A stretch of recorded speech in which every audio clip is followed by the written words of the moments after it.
Okay, so hi mga friendly friends, kamusta? Today I will be, actually tonight na I will be preparing my overnight oats. Actually I've been taking this for breakfast for the past, I think 3 weeks ago, and okay naman yung benefits niya. So I will be, actually natigil ako ng siguro for a week kasi naubusan ako ng Quaker oats, itong rolled oats. Ang hirap maghanap, buti na lang when I visited hypermarket yesterday yata, I was able to score one. Nga lang medyo mas pricey as compared nung nabili ko sa Landers. Pero at least for health reasons, kailangan natin mag-breakfast ng healthy. Okay? So I'll be sharing how I prepare my overnight oats. Very simple lang. I don't have much ingredients. Ito lang. Rolled oats from Quaker. Chia seeds. Nutrifam. I think I bought this sa Shopee. Ito, this is given to me by a friend na he bought din daw sa Lazada. And this one I bought din sa hypermarket. Last day non-fat milk. Okay, so let's start.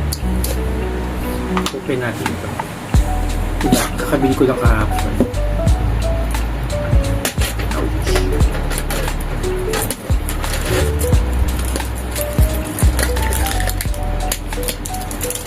Okay, so I have a measuring cup here.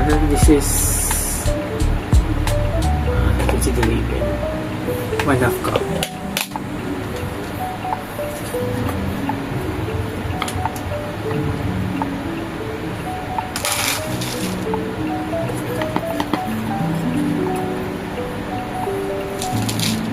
So 1 cup siya, dalawang 1.5. I'm sorry, dalawang 1/2.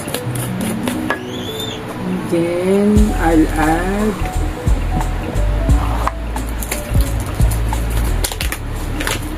chia seeds. Ito tansya-tansya lang, basta binubuhos ko lang siya. Yan.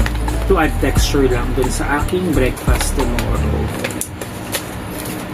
Then, ito tansya lang din yung ginagamit ko. I mean yung amount ng honey na nilalagay ko.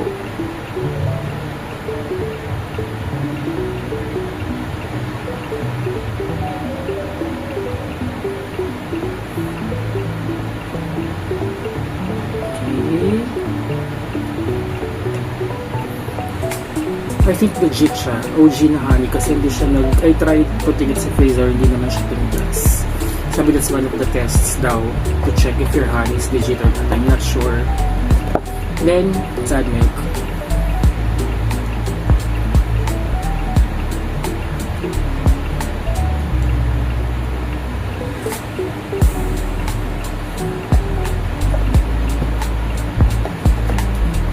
Then, mekos-mekos lang, ha? Mekos-mekos lang siya.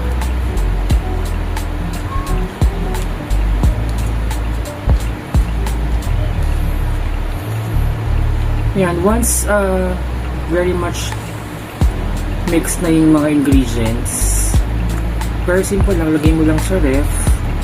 Actually, mag-expand yan eh. Tapos, ewan ko, nag-enjoy ako. Ang sarap-sarap ng overnight oats for me. Before, akala ko di ko siya ma-enjoy. Pero nung na-try ko siya, now that I'm trying to be a bit health conscious, na-enjoy ko siya. Cover.